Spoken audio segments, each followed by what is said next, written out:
이전 영상에서 설명드린 대로 우리 대법원은 시행사가 관리업체와 체결한 관리 위탁계약의 효력이 관리단에게 승계되지 않는다라고 판단을 했습니다. 즉 관리단이 구성된 후에는 기존 관리업체나 시행사가 더 이상 건물 관리를 할 수 있는 권한이 없다라고 본 것인데요. 그래서 관리단이 관리 업무 중단 요청을 하면 관리업체는 관리 업무를 중단해야 합니다. 그런데 시행사와 관리업체는 이런 대법원 판례 법리를 우회하기 위해서 몇 가지 안전장치들을 만들어 두기도 합니다. 첫 번째로는 시행사가 분양계약서에 이런 문구를 포함시켜서 분양계약을 체결하는 경우입니다. 시행사가 선정한 관리업체가 최초 5년간 건물 관리를 하고 구분 소유자든 이에 동의한다 라는 문구를 분양계약에 포함시켜서 분양계약을 체결하는 것입니다. 분양계약은 구분소유자도 100%가 체결하기 때문에 이 분양계약이 집합건물법에 따른 서면결이다라고 주장을 하는 방법인데요. 이게 첫 번째 안전장치입니다. 두 번째, 시행사와 관리업체가 만들어두는 안전장치는 이겁니다. 시행사가 입주 시에 구분소유자들로부터 시행사가 선정한 관리업체가 관리를 한다. 그리고 구분소유자는 이에 동의한다. 계약기간은 5년으로 한다.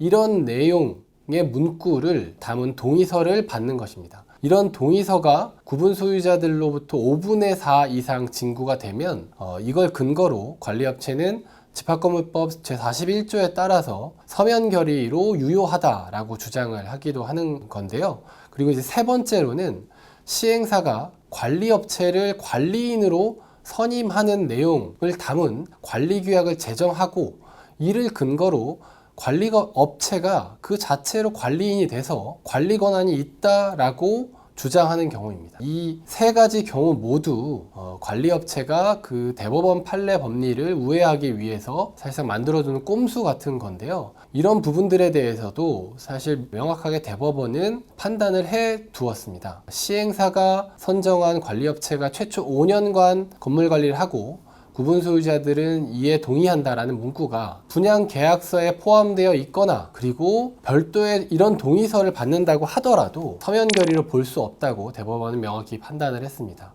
그 내용을 구체적으로 한번 살펴보도록 하겠습니다. 2020-29192 사건인데요. 집합건물의 분양계약서에 구분 소유 관계가 성립된 이후 일정 기간 동안 시행사가 지정한 관리업체가 집합건물을 관리한다 라는 내용이 분양계약서에 포함되어 있다라고 하더라도 특별한 사정이 없는 한 구분 소유자들이 구분 소유 관계가 성립한 후 관리단이 관리를 개시하기 전까지 분양자, 즉 시행사의 관리 기간 동안 시행사와 관리 위탁 계약을 체결한 관리업체에 위탁 관리 업무를 승인한다는 의사표시로 제한적으로 해석해야 한다. 시행사가 체결한 관리위탁 계약의 효력을 관리단이 관리를 개시한 후에도 인정하겠다라는 구분 소유자들의 서면 합의로 해석할 것은 아니다라고 보았습니다.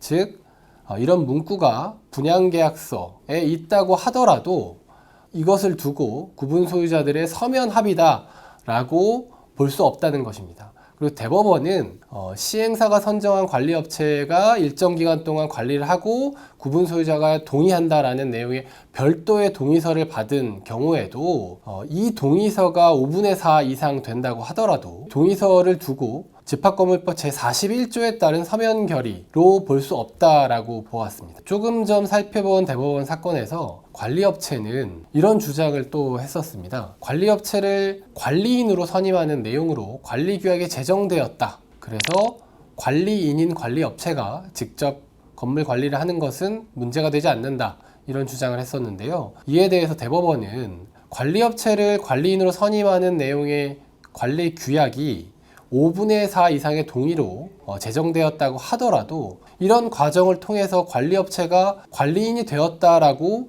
볼 수 없다라고 판단을 했습니다. 이상에서 살펴본 바와 같이 결국 대법원은 시행사가 선정한 관리업체가 최초의 일정 기간 동안 입주 초기 몇 년간 건물 관리를 하고 그리고 구분 소유자들이 이에 동의한다라는 취지의 문구가 분양계약서에 들어가 있더라도 그리고 그런 문구로 별도의 동의서를 받았다고 하더라도 시행사가 체결한 관리위탁 계약의 효력이 관리단에 승계되지 않는다라고 판단을 했습니다. 그리고 설사 관리인으로 관리업체를 선정한다라는 내용의 관리 규약이 존재하더라도 그렇게 관리인으로 선임되었다고 볼 수 없다라고까지 판단을 했습니다. 지금까지 대법원은 시행사가 선정한 관리업체가 관리단에게 관리위탁계약의 승계를 주장할 수 없다라고 보았고, 그 판례 법리를 우회하기 위해서 관리업체가 몇 가지 문구들을 분양계약서에 집어넣고 그 다음에 별도의 동의서를 받은 경우에도 그 계약의 효력이 관리단에게 승계되지 않는다. 결국 대법원은 시행사가 선정한 관리업체가